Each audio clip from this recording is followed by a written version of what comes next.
Washington is no longer the capital of the United States, it is the capital of the world. This city on the Potomac has long arms reaching into every corner of the globe. This is the home of the Foreign Service. Here they are, the men and women of what Washington calls the Silent Service. These Foreign Service officers have been tortured, maimed, stricken by disease, disaster, and death. Yet how many know the office of the Foreign Service of the United States? How many of us have seen this plaque, which tells an eloquent story, erected by members of the American Foreign Service Association in honor of diplomatic and consular officers of the United States who, while on active duty, lost their lives under heroic or tragic circumstances. And for those who think the State Department is filled only with blue bloods, here are a few Americans whose forebears were not on the Mayflower. Our story begins in Peiping, our most important post in northern China. Here, not too long ago, a significant incident occurred, one of a series of such events which brought on the present crisis in that area.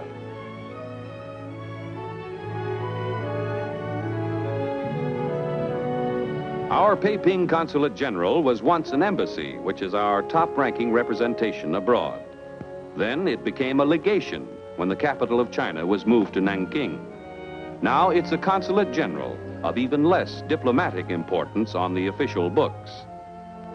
But actually, Peiping is one of our few important listening posts in turbulent North China. A vice consul just brought in restricted and top-secret mail. A consul general doesn't handle it all himself. In a large consulate general, he couldn't. That's why he has a staff of vice consuls, assistants, and attachés, each an expert in a specialized field. Like any other business, the government business of maintaining representation in a foreign land is a complicated one. The consul is concerned with vital statistics. Here, he registers a birth to an American couple. He sometimes is present at weddings of his countrymen, of which he officially takes note. Here is an American citizen, a fur buyer, who spends lonely months on trading expeditions into North China. During his travels, he has picked up some information which he feels is valuable to his country.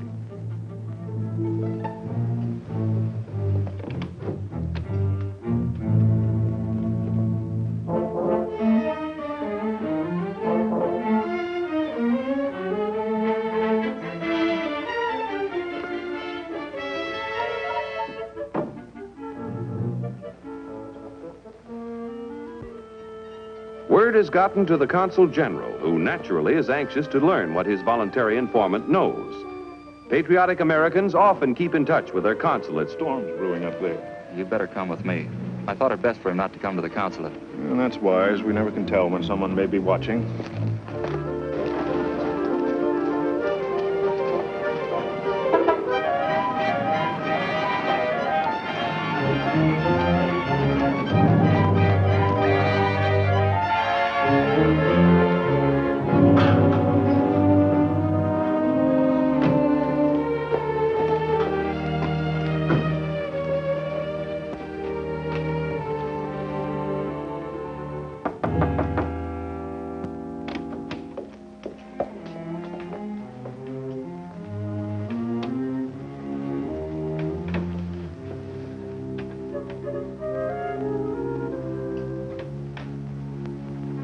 Dead, and his tongue's been cut out.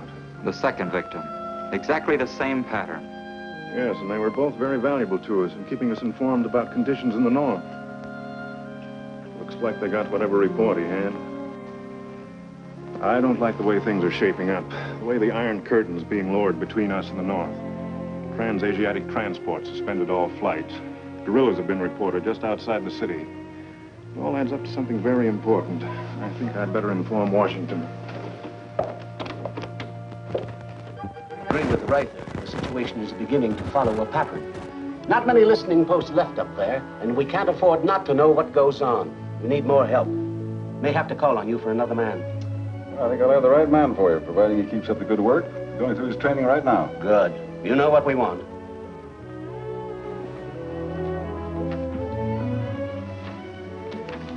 Send in the file on Kenneth Seeley.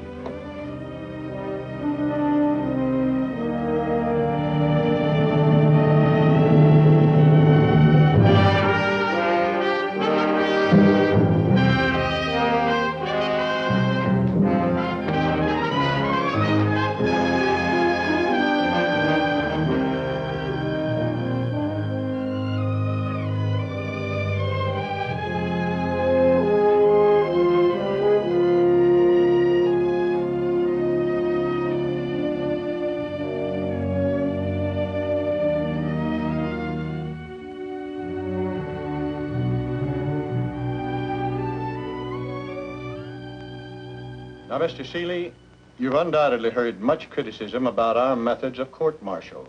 What do you think of our system? Well, sir, as an ex-enlisted man in the United States Marine Corps, I have some pretty positive ideas on that subject. Please be frank. Well, since we're entitled to a trial by a jury of our peers, the court-martial board, in the case of the enlisted defendant, should consist of enlisted men as well as officers. Now, suppose you tell us who has the treaty-making power in the United States? The president, but it must be ratified by the Senate. Mr. Seeley, what was the main French supply of fuel during the last war? This is a stiff oral test Ken is taking, a test not many people could pass. But not only is his knowledge examined, his method of answering the questions, his poise, his ability to improvise are all taken into consideration. For Ken Seeley, as a Foreign Service officer, will represent the United States in some corner of the world, and his authority must be unquestioned.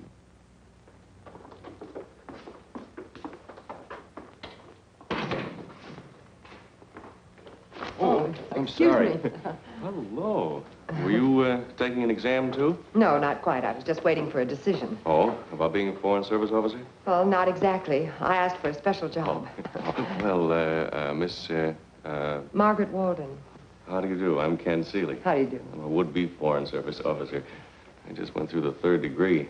Same here. I tried to sell my chief on a new idea. Oh? Well, why don't you tell me about it over lunch? Well, I don't know. I'm just following instructions, Miss Walden. I was told to go someplace and relax, and I was never very good at relaxing alone. Well, why don't you invite me and see what happens? Well, you were invited, ma'am. I know just the place, too. It's across the Potomac. Well, I think I ought to go home and freshen up a bit. Well, fine. I'll pick you up in about an hour. I'll be ready. Right. Oh, wait, Miss Walden. Oh, Miss Walden, what's your address? Where do I pick you up? Number 6, Barney Circle, southeast. Number 6, Barney Circle, southeast. Thanks, Bill.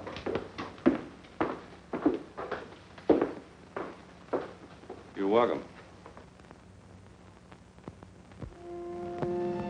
I'm awfully glad you overcame my womanly reserve and whisked me off to lunch. It was a tough fight, but the victory was well worth the struggle. Maybe an expensive victory.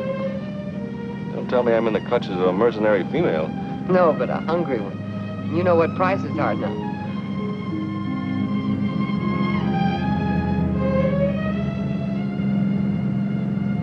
Are you looking for something?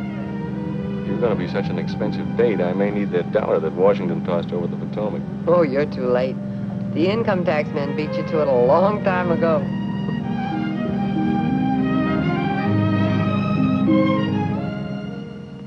I love places like this. I haven't lived very long in Washington, but somehow it seems like home to me. I thought you modern gals preferred those distant romantic places. Distant romantic places. They usually mean dirt, heat, gnats, and most everything except comfort. You know, you sound like an ex-Marine, too. Tell me about your assignment. Or is that top secret? No. Just isn't very easy to explain. Do you care for anything else? No, nothing else right now, thank you. What makes it so hard to explain? Well, it's a matter of morale. I spent 2 or 3 dismal years in posts in the East and the Near East, and the most difficult problem of all was what to do with your spare time if you were a gal. No, I mean it. Men can much more easily adapt themselves to a rough life than a girl can. Delicate creatures. Tell me about yourself. How did you happen to choose the Far Eastern Service? Chose me. I was born in Mongolia. My parents were missionaries. Mine are dirt farmers in Iowa. But you used the word were in referring to your parents, are they? Well, they were murdered by Mongolian bandits. Oh, horrible. It was, but it happened when I was pretty young. Funny, I never had any urge to be a missionary, but it occurred to me in being with the State Department, why, well, maybe I could help to carry on the work that they gave their lives for.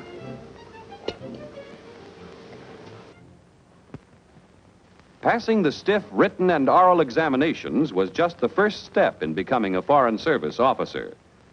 Now he must go through an intensive course of indoctrination, learning Foreign Service history and customs, cryptology and the preparing and unraveling of codes, language, ports and exports, commerce, shipping, visas, international law, psychology, and all the various subjects that add up to diplomacy. A full day in the Institute is not enough. At home... Seeley, I'm assigning you to Beiping. You'll be the language officer. Your knowledge of Mongolian will be valuable. Tell me you speak like a native now. Thank you, sir. Now, that entire North China country is a hotbed of revolution and intrigue caused by outside influences. They've made a concerted effort to rid the territory of all Americans. Our nationals have been threatened, spirited mysteriously away, even murdered. Now, you know what we expect of you. You've got to be the eyes and ears of the United States. Good luck. Goodbye, sir.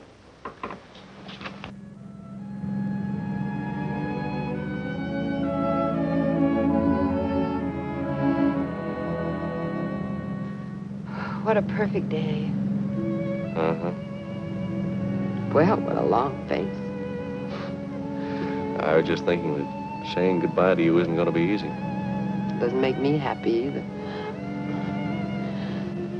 Well, I always get a tug of emotion when I look at the Lincoln Memorial, don't you? Always. The Washington Monument, too. The lives of two great men, dedicated to the freedom for all men.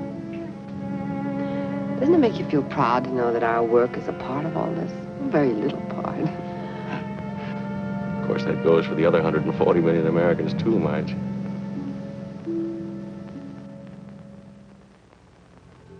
Well, so long, fellas.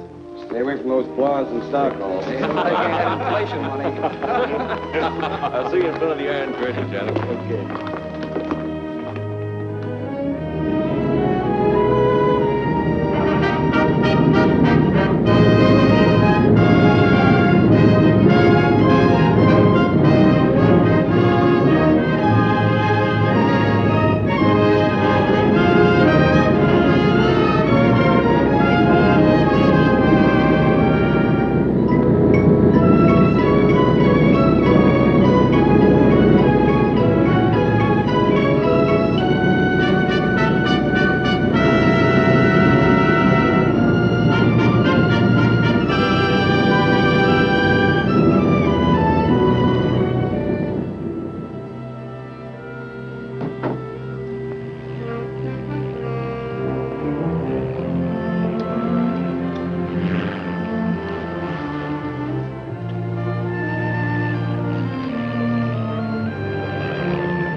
Show you to your quarters. I'm sure you'll be a welcome addition to the consulate. I hope so, sir.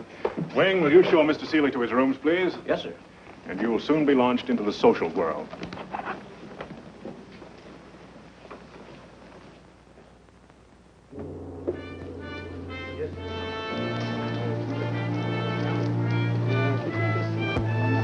Receptions such as these seem like the pleasant side of a consul's work. Actually, they are difficult and exacting. For while representatives of friendly nations meet here in these beautiful, peaceful gardens of the Consulate General, There are also officials present from countries that are not too friendly. Oh, Mr. Hote, I'd like you to meet my new language officer, Kenneth Seeley. How do you do? Mr. Seeley will be attached to this post and will probably see a good deal of you. It will be a pleasure, Mr. Seeley. Thank you. Thank you. Well, I think we've met almost everybody.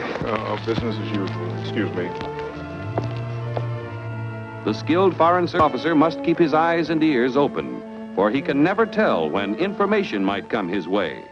Information valuable to his country. Well, China is being strangled. Nothing compared to what it will be, honorable brother, when our great warlord, the hereditary prince of his sacred father, the Khan, when Marshal Yen Yu Shu marches again. 이게 요지민구 투투론 요 징기스칸 라디오라. Shen Hao? Cha-Chen Hao? I would be honored to use the language of most, although you speak your language beautifully. Like a native. Well, thank you, but I am a native. I was born in Mongolia. What a surprise. In Mongolia? Indeed. Where were you born? Not far from Mingu. Do you know the town? Yes. It's the birthplace of a very famous Mongolian, Marshal Yen Su. By the way, whatever became of the Marshal? He disappeared so mysteriously after the Chinese central government banished him from his province. I have not heard of the Marshal for many, many years. It is rumored that he is dead. Sorry, we must leave. Go, Gucci. Go. Go, Gucci.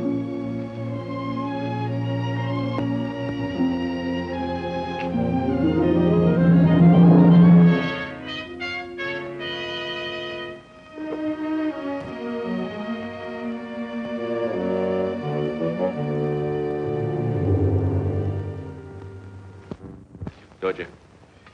Yes, it might have been the liquor talking, and then again it might not. Mongolians are apt to be boastful in their cups, and they're not used to our fiery Western liquor. Well, now it's beginning to add up. The murder of those Americans and the, Which was never solved. Well, sir, whatever is brewing, it must concern Mingu and Marshal Yen Su. And, of course, the State Department. Yen Su, that's a sinister name in North China. His father was the old school of warlord, you know, fire and sword, take everything, give nothing. Fortunately, he died during the plague. But this Yen Su is a very smooth article. Yes, I'd say it was a highly explosive situation. I was here during the anti-foreign riots of 1922. I sincerely hope that no irresponsible leader starts another massacre. Why, you were the victim of one yourself.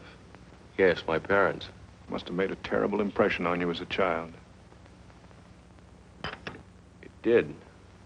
For a long time, I never wanted to come back to China. Now, I'm glad I'm back. Maybe it's because I have a feeling of unfinished business, something I have to see through. Excuse me. Hello? Yes? Yes? Oh, I'll be right there. That was the chief of police. He wants us to identify two bodies, Mongolians. Says he has reason to believe they were at our reception this afternoon.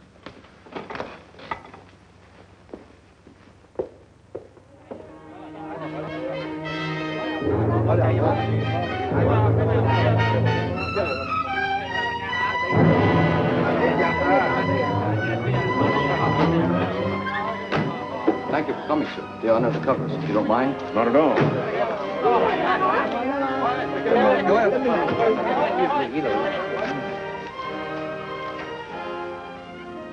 Well? It's the same men who were at your party. The men who talk too much. Ah, that explains it. What? Cut out. Come on, kid. Won't up.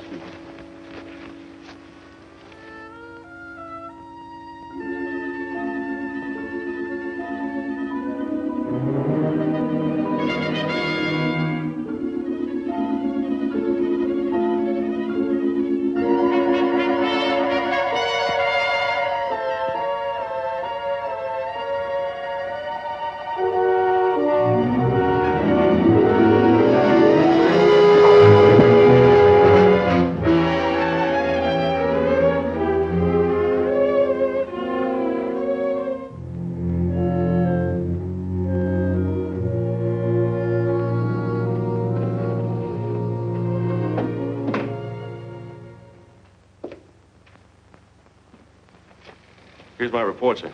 Oh, thanks. I'll send it along with mine. Sit down a moment.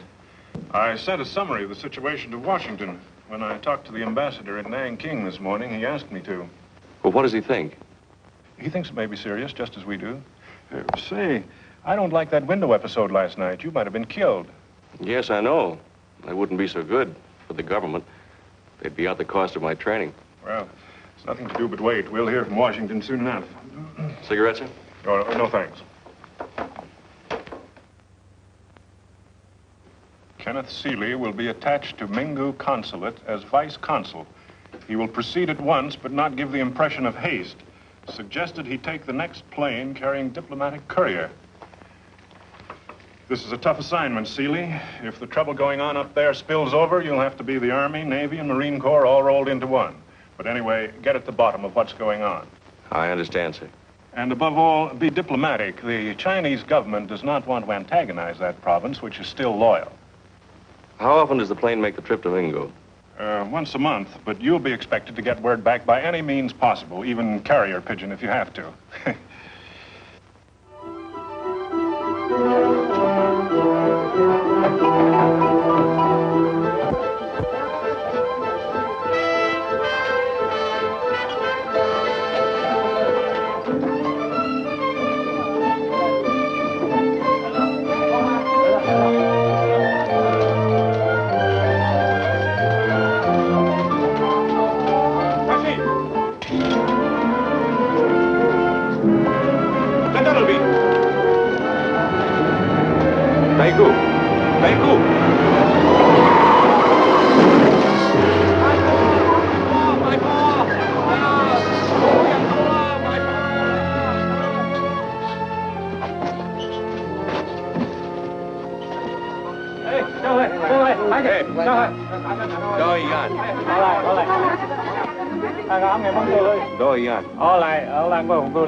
You'd better write a full report on this rickshaw incident for the ambassador. Yes, sir.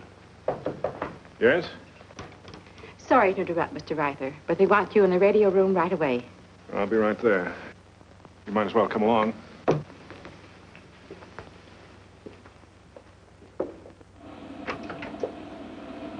That Ming going away fan, sir. Johnny Han, sir. Radio operator. Oh, yes. Anything important? He say you know Ming will get new vice consul very soon. What? How did he learn that? Your orders were received in secret code. Ask Johnny Han how he knows. How do you find out about the vice consul? This Johnny Han, Minggu. Our cook tell us we get new vice consul from Peiping. Cook say he hear it in market. Market say he hear it in wholesale house. Wholesale house say he hear it from traveler, but do not remember who. There it is again, the traveler. That strange, nomadic creature who always starts the rumors and who is always so amazingly right. What would the Foreign Service do without him? Thanks, Lang. Very happy, sir. Well, this would explain the rickshaw incident. They're certainly keeping tabs on me, whoever they are. They're keeping tabs on everybody. It's a highly efficient spy network. It might mean that the marshal's about ready to start.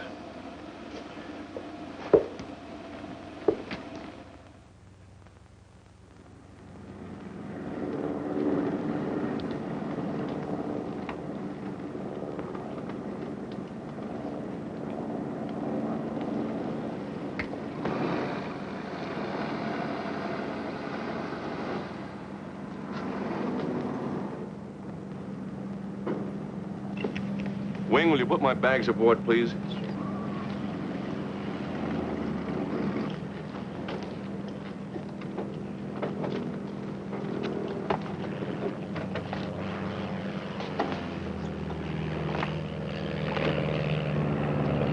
Hello, Logan. Hello. Meet Vice Consul Seeley. How do you do? How do you do? Did you have a nice trip? Oh, rough in spots. Didn't bother me any, but I think our other passenger wasn't too happy.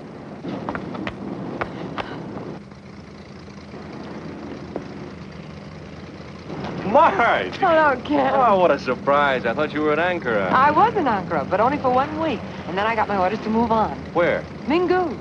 I was afraid of that. Oh, you just don't want me hanging around. No, it isn't that. Nothing in the world would make me happier except that Except that Mingu is dangerous?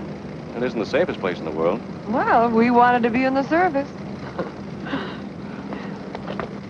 Marge, this is Mr. Riley. We're old friends. Hello, Mr. Riley. Nice to see you again, Marge. Nice to see you again, She was my clerk at Darien. That was your first post, wasn't it, Marge? Yes, it was. I'm sorry you can't stay with us for a while. So am I. I'd welcome a chance to get my land legs back again. It was a rough trip. Oh. Let's you and I walk around a while. We might as well take advantage of the ground. It's a long trip to Mingu. Righto. Oh, by the way, don't take off without us, Haley. You haven't a chance.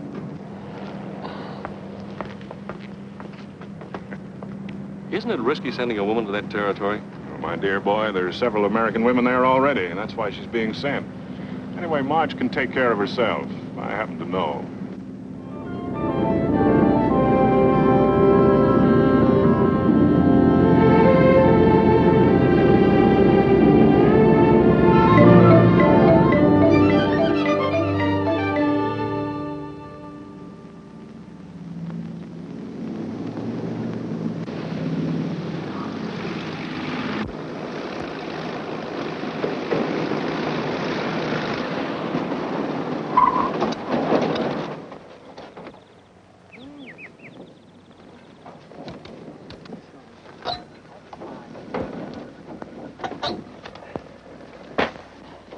Hello, Logan. You're always a welcome sight. I got lots of stuff for you this trip, Consul.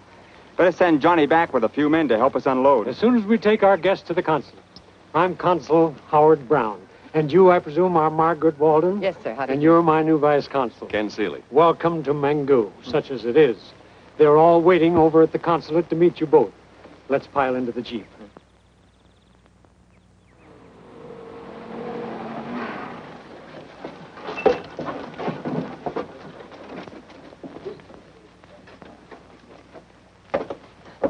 Johnny, get a couple of boys and go out to the airport and bring that stuff back. Yes, sir.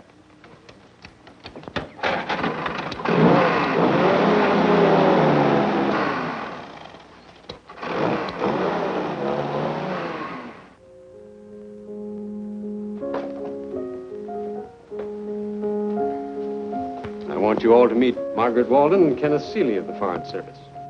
Mr. Seeley will be my new vice consul.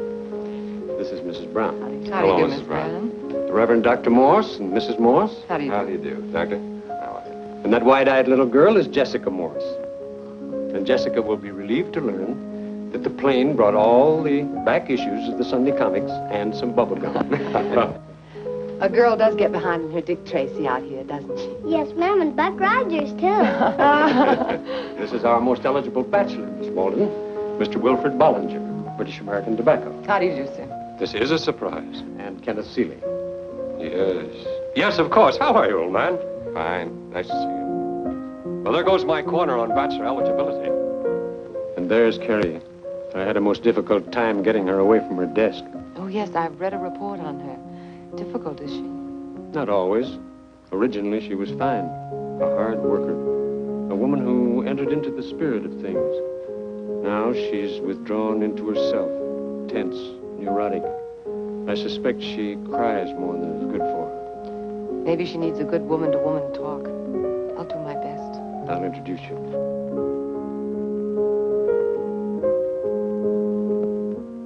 Carrie, I want you to meet Margaret Walden from Washington. My replacement. You wrote Washington for another clerk? How could you do that, sir? Not at all, Miss Willoughby. I'm just here on a visit. I'm sorry. I'll leave you two ladies alone. Excuse me.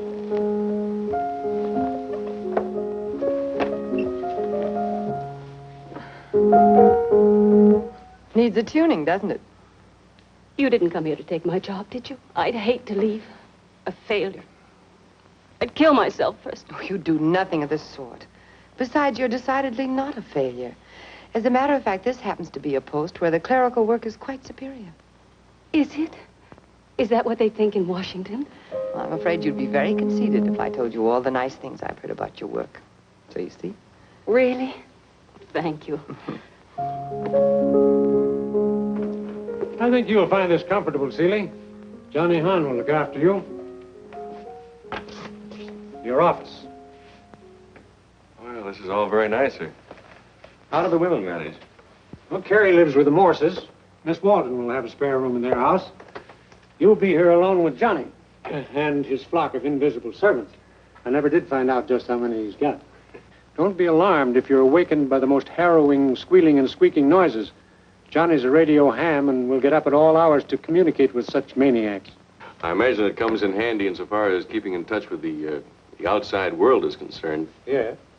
He should be able to pick up some pretty valuable information, too. On the contrary, there's a peculiar, ominous quiet over the territory. I can't put my finger on it, but I can feel it. It worries me because this town is the only listening post we have left in the territory. A wave of aggression might be brewing, and we wouldn't find out about it until it's too late. Well, you're tired. We'll discuss it more thoroughly at dinner. Yes, sir.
Ahead of schedule.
Stepping back into the Middle Ages?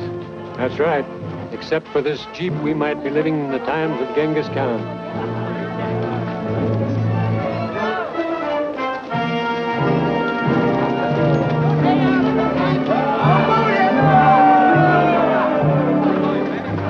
Except for those firearms. Yes. The caravans have been carrying some pretty modern weapons lately. Automatics, machine guns. They say it's better protection against the bandits.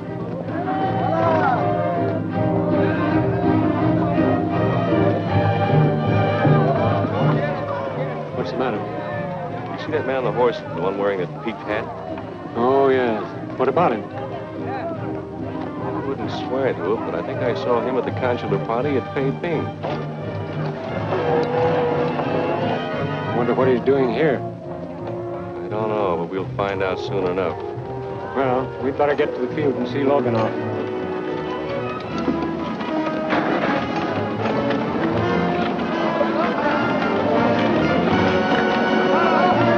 Oh!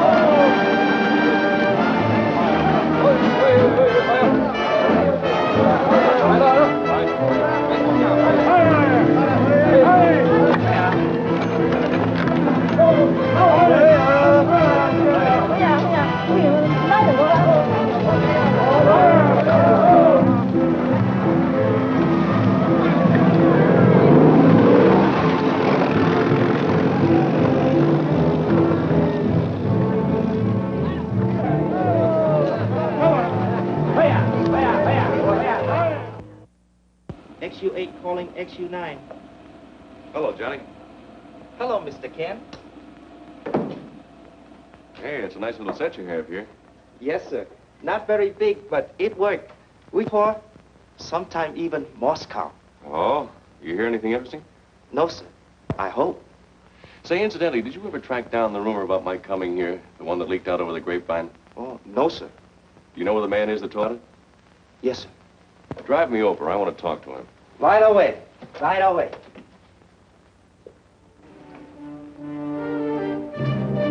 Yes, when caravan come to town, town is jumping. All same like they say over radio.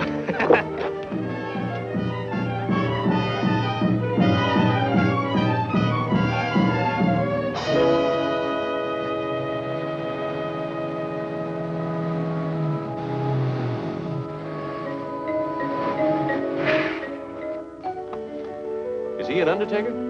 Oh, yes, sir. He also chief elder of council, or same mayor of city. Big shot, huh?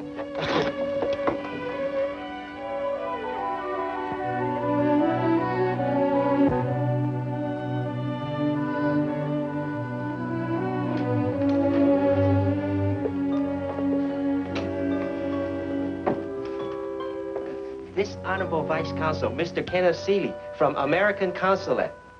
Mr. Wanto. How do you do? I'm honored, sir. I understand you knew I was coming here before it was officially announced. Do you mind telling me how you found out about it?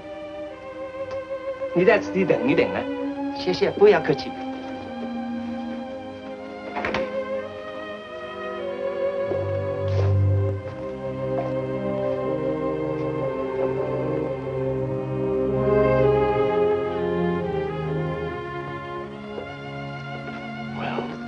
I heard it in the marketplace, sir.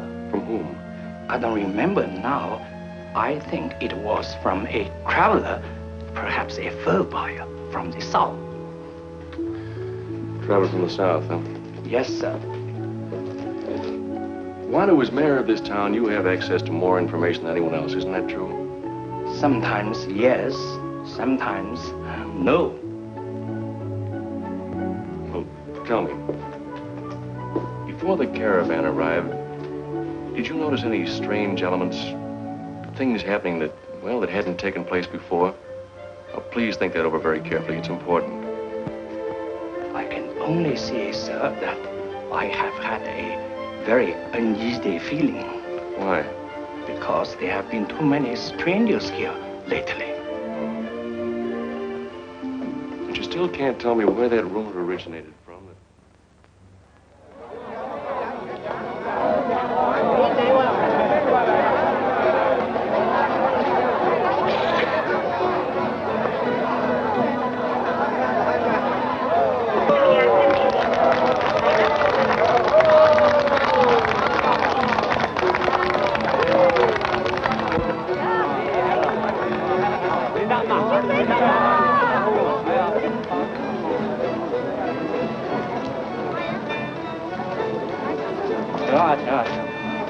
Try it.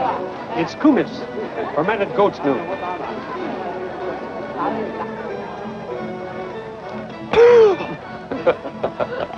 The goat must have left her hoof in this. 啊，有道过他欠你啊，行了，买了包了，哎，杨文，回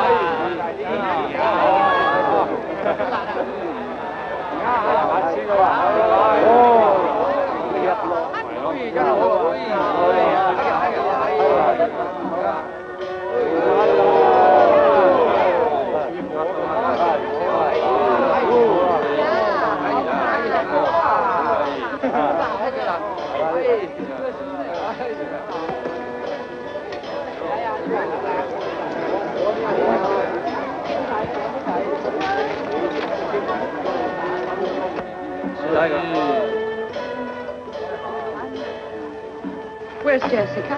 Uh-oh. Looks as though Jessica's joined the caravan. Ooh.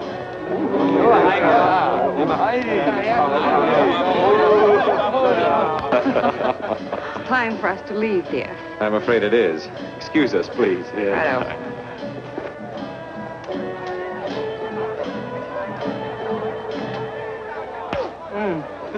You've done a good day's work, Jessica. Now we better go home.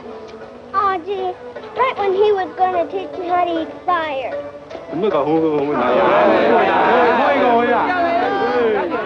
Hi, Counsel. Miss Counsel. Carrie, Mr. Ballinger. Sneed. Bill Sneed, I knew this caravan would flush you out. Yeah, well, I hope they brung plenty of furs with them because they got plenty of silver dollars. Bill, meet Margaret Walden and Kenneth Seeley, Kensman new vice consul. Hello.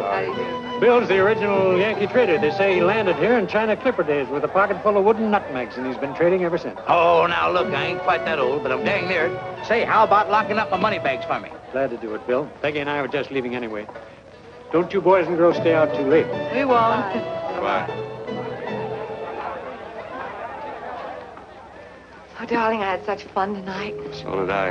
Remind me never to drink kumis again, will you? You know, watching that caravan was like wandering through history. That's a very impressive statement, Miss W. No, I'm serious. Age-old transportation, camels, oxen. Yes, I know. Right alongside of them natives riding on bicycles. And wasn't Jessica cute with that Chinese bubblegum class? Aside from that, nothing seems to have changed in 1,000 years. I know something else that hasn't changed either. I hope it never does. Good night, darling.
Well, good morning. Why the informal gathering so early? There seems to be some sort of misunderstanding. Maybe the boys had too much party last night. Carrie, don't let them see you do that. Where's Marge? She's been detained for questioning. It seems the caravan was the advance guard. Ooh, Marshaliano Sioux? Yes, our friend has finally arrived.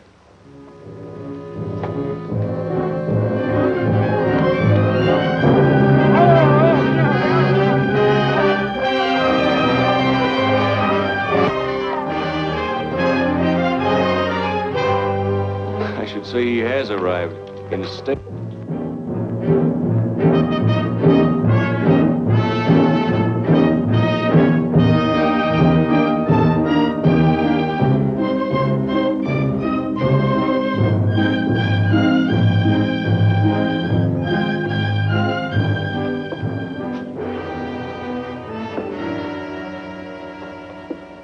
介绍我的翻译和副官 Colonel Aram.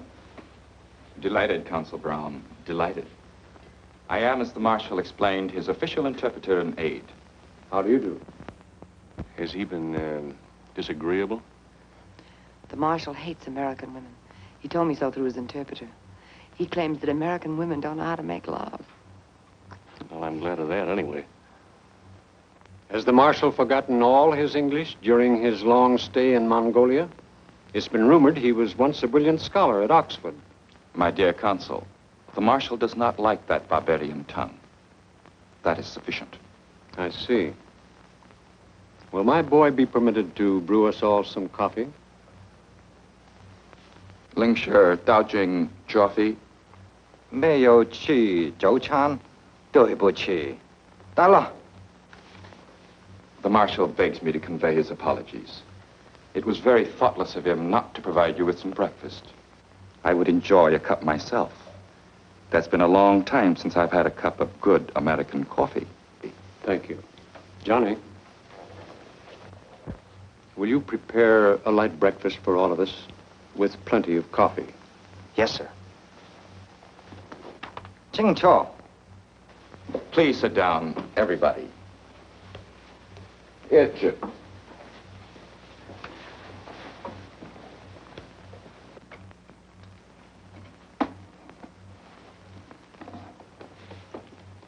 The Marshal regrets the inconvenience, but it will be necessary for the Americans and Mr. Ballinger to remain in the consulate night and day. Nothing will be touched. No one will be harmed if his orders are obeyed implicitly. There will be a guard around the consulate until we decide to withdraw. And when will that be, Colonel? Maybe 1 week, maybe 2 weeks. The Marshal, of course, realizes he's on American soil when he enters this property. Lingshire, sir. This is Mongolian soil, Consul. My father was prince of this province. I was forced into exile, but now I'm back. For a week or two? Perhaps, or perhaps to stay.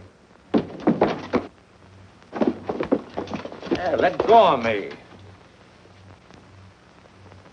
Say, you can't do this to me. I'm an American citizen. Hurry!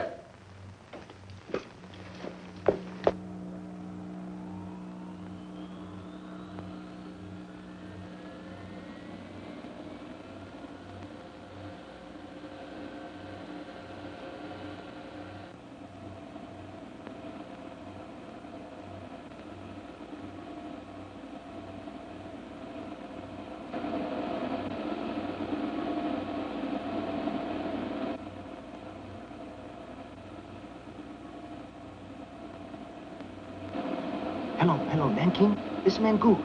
Hello, Nanking. This man Gu. Marshal, you must tell us how long you expect to keep us prisoners.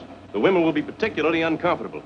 Besides, what's the purpose behind this capture of innocent American citizens? You're not going to make yourself very popular with the United States. You'd better think. As you Americans say, nice try, silly. I heard that radio. I'm gone. I'm not gonna lie.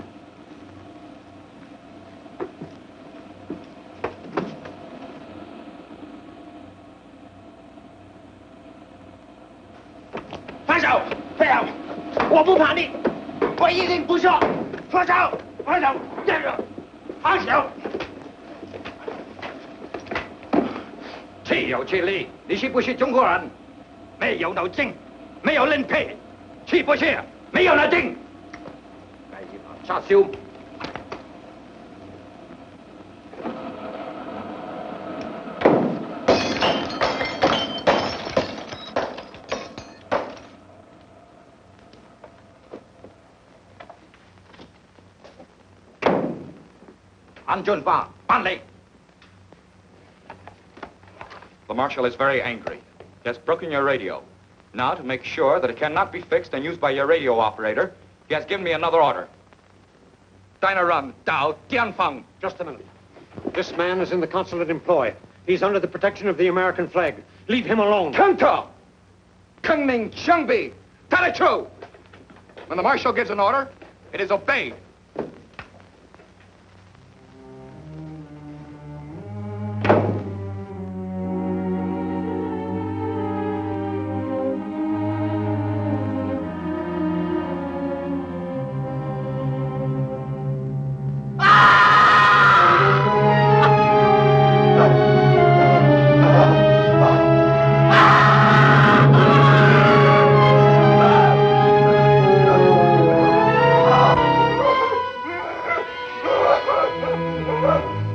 can't go in there, please. I'm a doctor.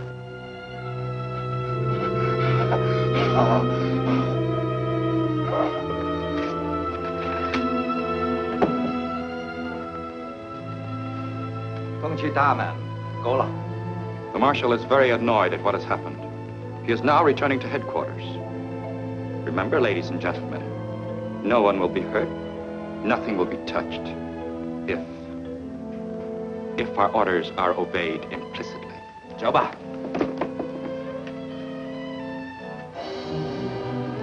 Wait.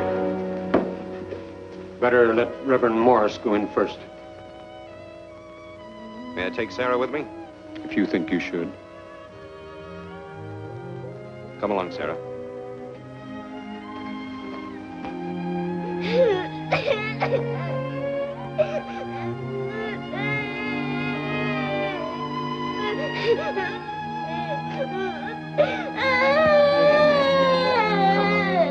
There, it's all right. It's all right.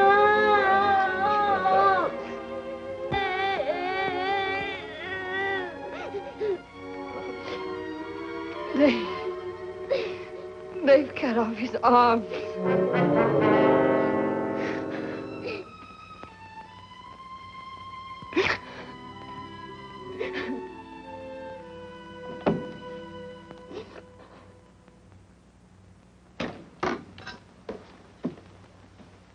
The Vice Consul insists upon seeing you. He's outside. Under guard, of course.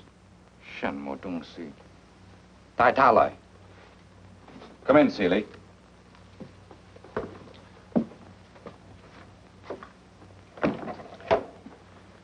May we have permission to bury Johnny Han in the cemetery near the mission?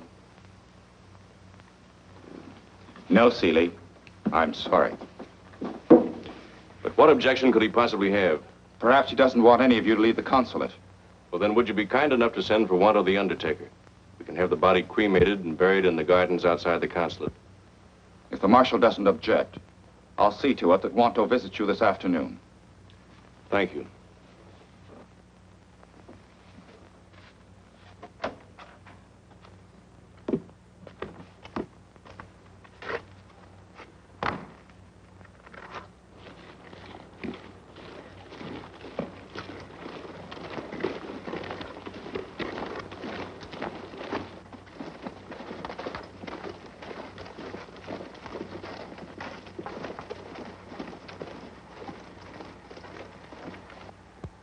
These people are under arrest, I assume.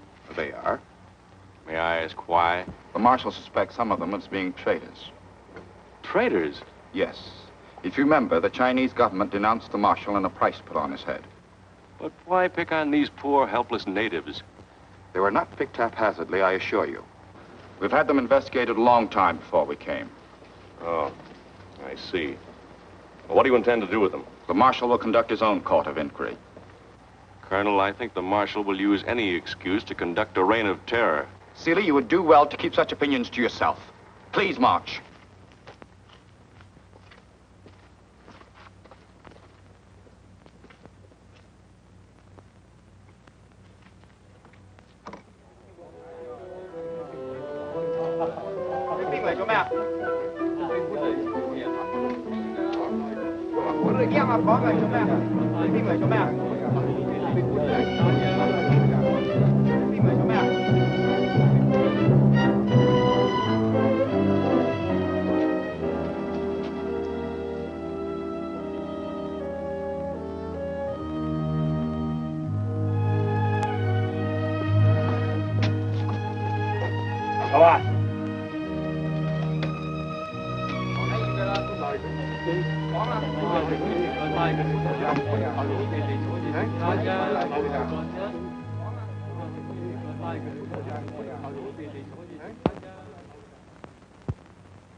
把这个尸身抬出去。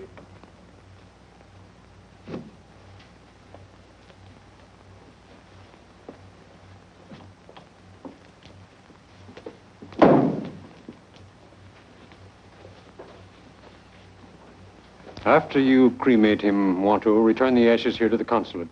We'll bury them in the garden. Yes, Honorable Sir. I will place his remains in one of our best urns. You will be satisfied. Wanto, you're a member of the Council of Elders here in Minggu. Do you approve of what the Marshal is doing? No, Honorable Sir. I do not. He's stirring up much trouble, and some of my people have disappeared. We are greatly worried, but we don't know what to do. Watto, were you present when they rounded up the people who disappeared? Yes. Once at the tea room, and once I watched from behind the curtains of my shop. The soldiers came, drag out an innocent man. Did you see the man who pointed them out? He was a tall Eurasian, a strange-looking man from the north. Came with a caravan. Yes, yes. I saw him, and I wondered who he was. He's the Marshal's spy. Watch out for him. Good. Is there anything else? Yes. Can you get us any firearms? All the firearms have been collected. Besides, they would be impossible to smuggle in. I was afraid of that. Mr. Brown, didn't you say dynamite was used to clear the landing field? Yes, there's some left in the warehouse. Can you get us some sticks? The warehouses are all guarded by the Marshal's soldiers, but I will try. Get them as soon as possible, will you? I will do my best. And I will return with the ashes.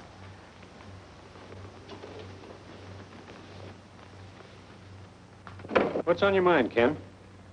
I'm not sure yet, but with a few sticks of dynamite, and if things get worse... Things are getting worse. The Marshal's campaign has begun. It looks like a sort of squeeze play. Yes, I know.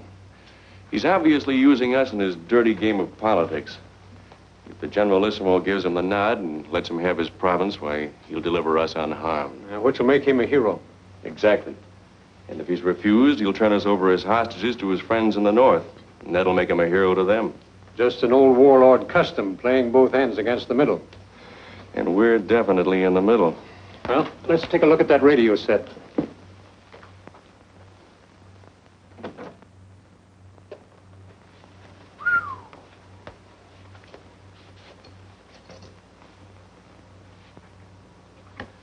Well, there's a possibility these condensers and coils might work, but it's useless without tubes.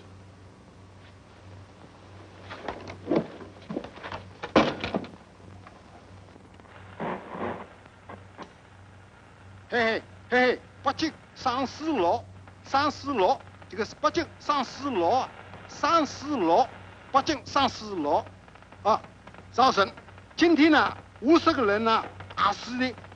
He apparently overlooked the receiver. We can at least hear Nanking and Peiping. What the Marshal doesn't realize is that our radio silence will eventually arouse the suspicion of the embassy. I was thinking the same thing.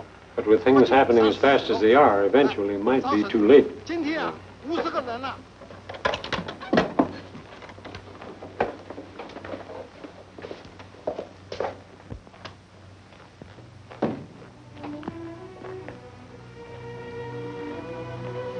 What was it, dear? The Marshal has just finished a private court of inquiry into so-called traitors. He's condemned 20 men to death, including the brother of our kitchen helper. 20 men. How awful. I'm afraid that's only the beginning.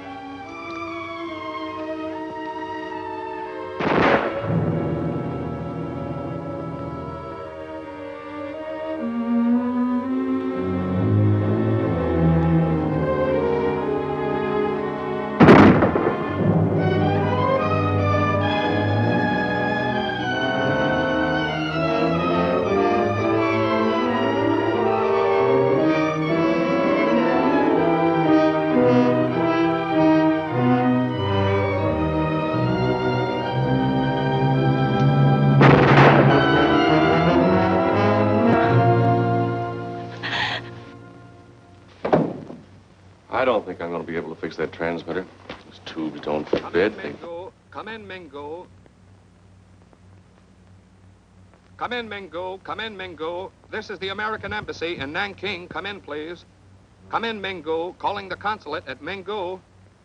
Embassy at Nanking calling the consulate at Mingo. Come in, please.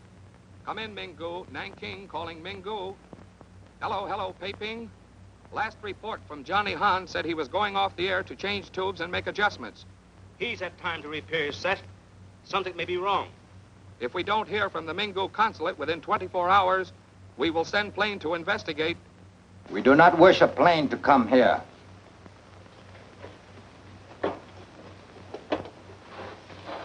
Can anyone fix the radio so that it will transmit? I'm the only one in the consulate. And how about you? I never did know very much about radio. I think you are lying, and I have ways of finding out the truth. Send for Amgor. Wait a minute. I think I can fix the radio if there were some more tubes available. Do you know whether there are any extra tubes? There might be some in the warehouse. All right. You look for them with a guard.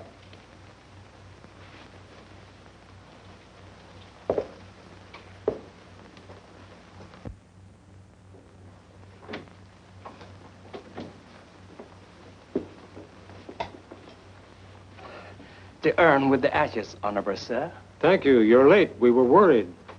We were late because we have filled the request of the other honorable gentleman. Johnny Han has not died in vain.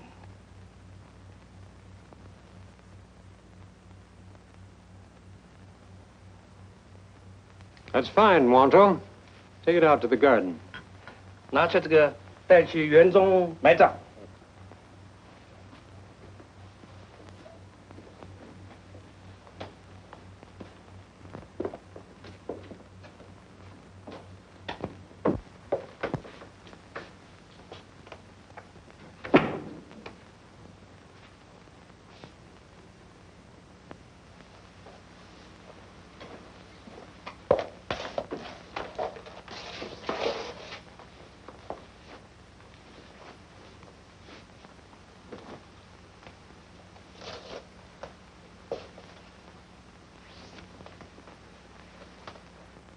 Our Heavenly Father, we commend to thy care the soul of Johnny Han, the noble spirit of one of thy children who died in agony like thy son, so that we on earth might take courage and inspiration from his sacrifice. May he rest in peace. Amen. Amen.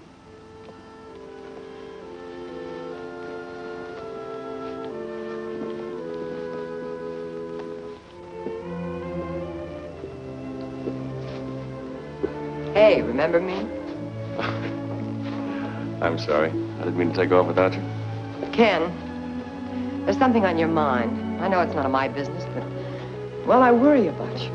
Why, Marge? Well, I have a hunch you're planning something crazy. You and the consul have been thicker than thieves, whispering in corners. What's it all about? We're just trying to anticipate the marshal's next move. And? And it doesn't look good. What are you going to do about it? We'll stop him if possible. Ken, I wouldn't want anything to happen to you. You want to know something? What? Neither would I. Oh.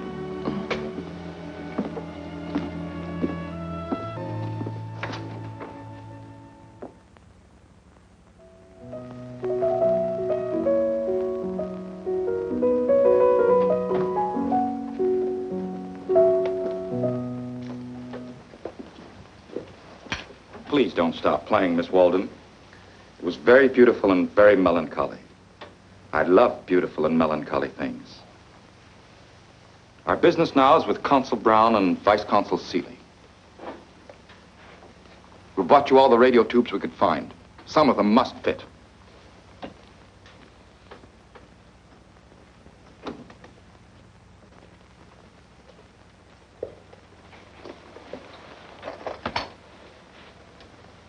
Go to work.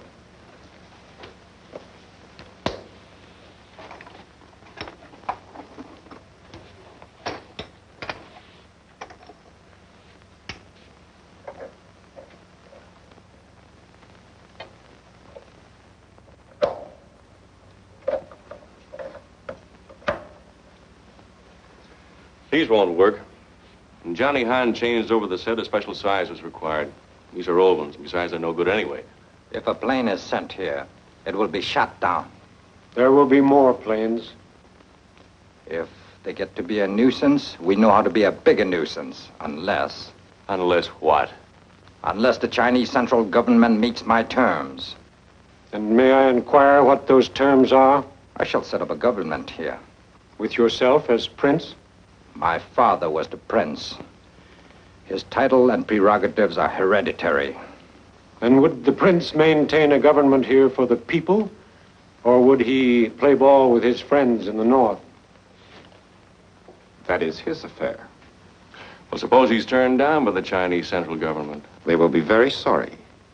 They will not only lose the province, but the marshal's valued friendship. I would like very much to query Nanking on that. So would we. But how? I think I know where there are some tubes. Judging by the antenna, there's a large radio set in the marshal's trailer. Those tubes might very well fit this set. Can they be replaced in his radio after they are used? Certainly.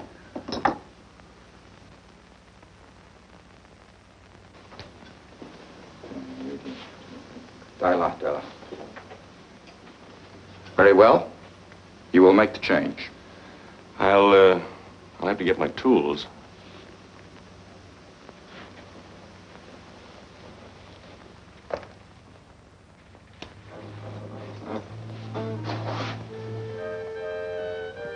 It's a pretty nice house on wheels the marshal's got for himself. Who built it for him? Who do you suppose? Please hurry.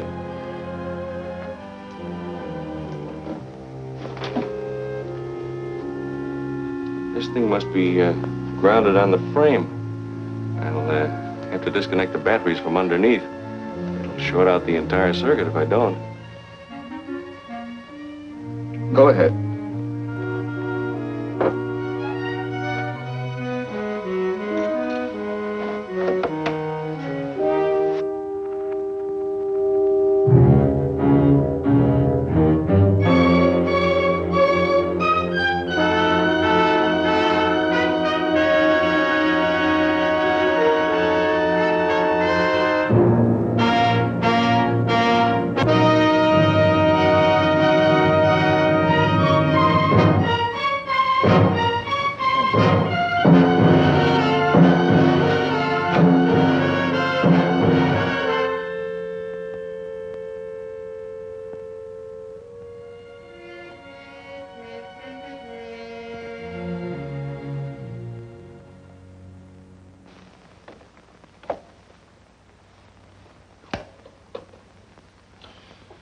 Well, there it is.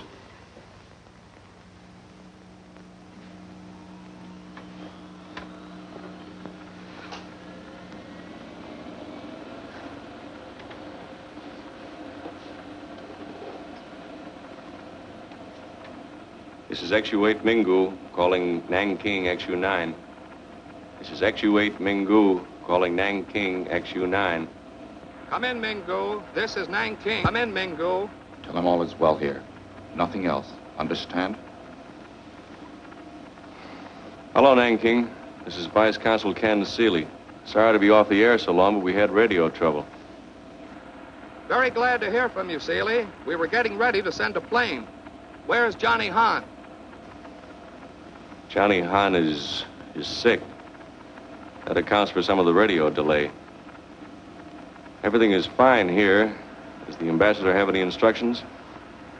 Nanking wants a complete report. The ambassador is worried. What's he worried about? Seems like Marshal Unisu has been reported on the move. There's a rumor he's invading his father's province, trying to force Nanking to accept him as governor. That's interesting. Very interesting. How does Nanking feel about it? The Chinese government refuses to dicker with the marshal. They say he's a traitor and orders are to kill or capture him on sight.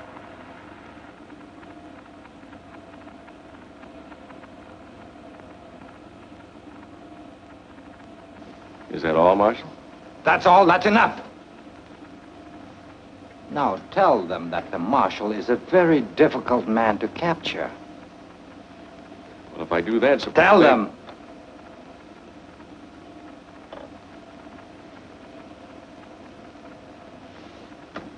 What was that? Who's there? Did you say Marshal? Is that Marshal Unisu? We don't like this silence. Something's up. Are you talking under duress? Answer us. Is Marshal Unisu there? No. Now remove the tubes and replace them in my trailer.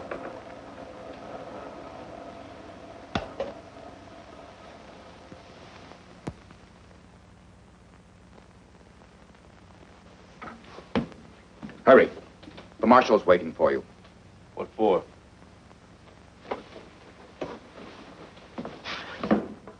This country belongs to my illustrious family, and I have been more than patient with you. You will all learn how I reward any stupid attempt to make a fool of me. What's happened? The marshal has been predicting what might happen to us. It seems that little slip of yours on the air distressed him very much. You will not feel so amused, Mr. Brown, when you learn my decision. I admit that this is a setback, but a temporary one, I assure you. Perhaps the Chinese government will send bombers after me, so I must leave at once. But I will be back with bombers of my own. And now you will please all get ready for a long journey. Hurry. Time is of the essence. Just a minute, Marshal. We have your promise that everyone will remain unharmed. Is the great Prince Yanusu going back on his word? Only if my orders were followed. They were not. They were followed to the letter by everyone here but me. I was the one who made the mistake of saying Marshal on the air. That was no mistake. All right, Mr. Seeley. I will keep my promise. You want to take the blame for everybody. You want to be a hero. Excellent. I like heroes. Therefore, I will take you along with me on my trip. As a matter of fact, it would be a good idea. You can be my safe conduct to my destination by remaining at my side every minute. Seeley is not only an American citizen, he's an officer in the Foreign Service of the United States.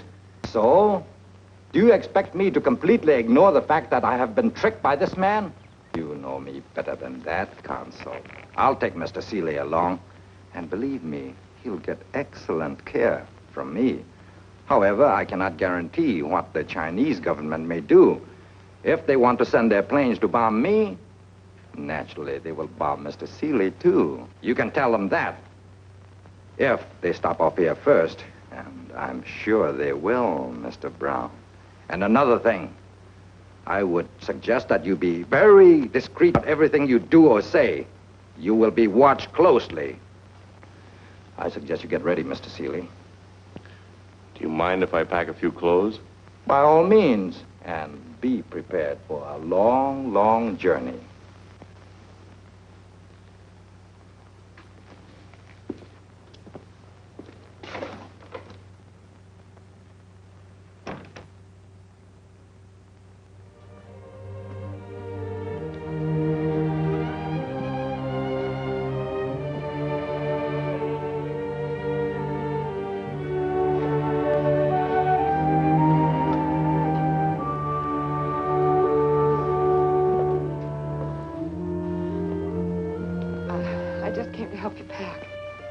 Thanks, darling. Well, this is one job that always did throw me.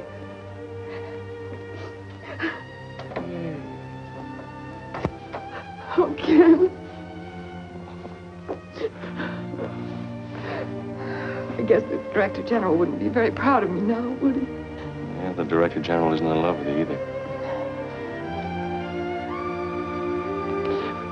Ken, I can't help being terribly frightened for you. This thing isn't as bad as it looks. Besides, I think the Marshal's bluffing anyway. Incidentally, tell the Consul that some of those discarded tubes do fit so we can talk to Nanking.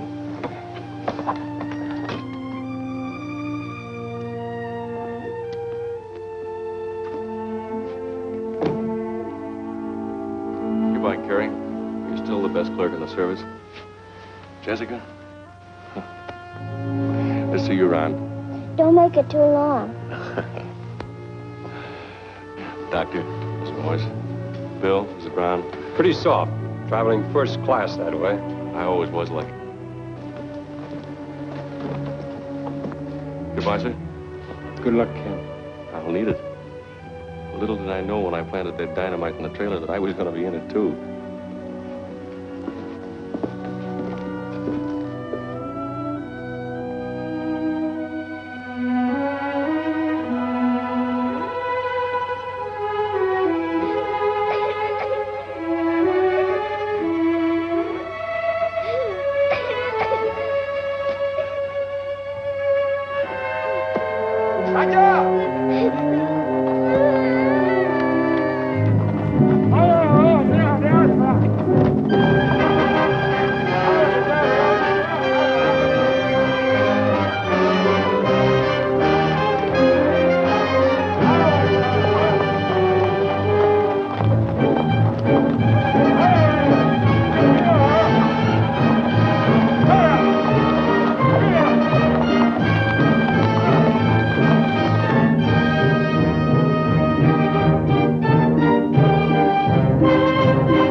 What was that?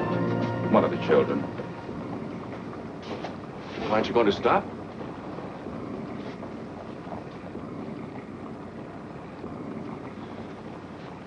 One of those bombers may stop you, Marshal.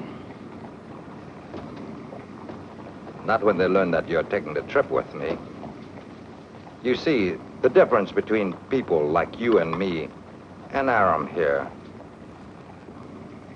Americans are sentimentalists. They wouldn't have you harmed for anything in the world. But as for me, I wouldn't hesitate a moment. Nor would the Colonel. After all, you're not important. Just another vice consul.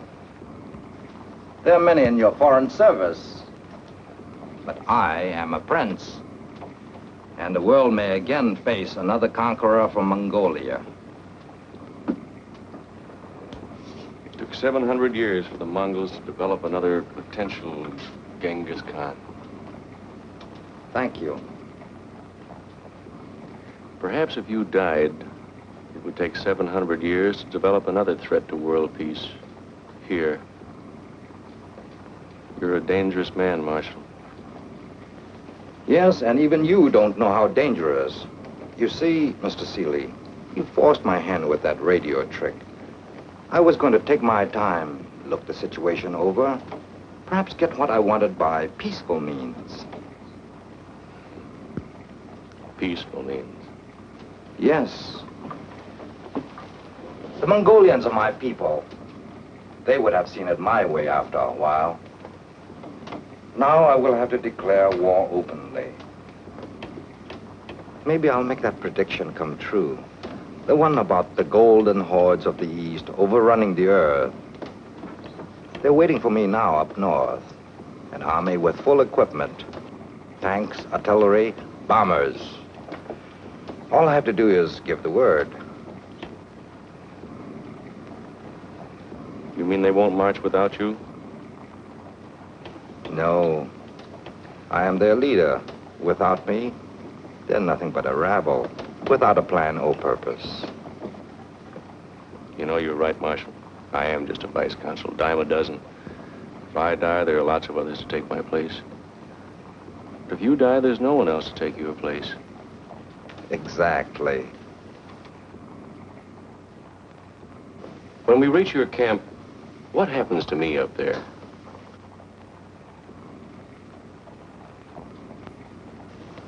The colonel seems amused. Let's all have a good time. Why not turn on the radio? Colonel Arrow here likes melancholy music. Good idea. I was wondering if that radio was fixed.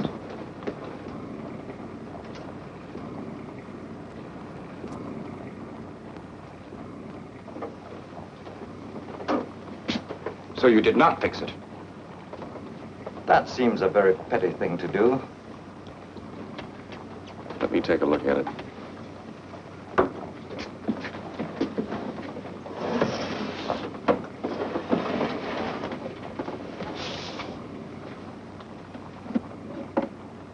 Here's the trouble. I forgot to reconnect the battery wire.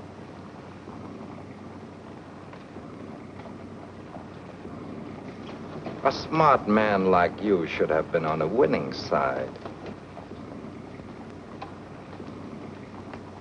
I am on the winning side, Marshal.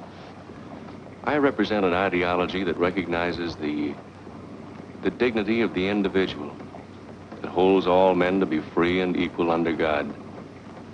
You represent murder and rape and slavery in the name of the law. You're a mad dog that must and will be destroyed. You're a fool to speak to me like that.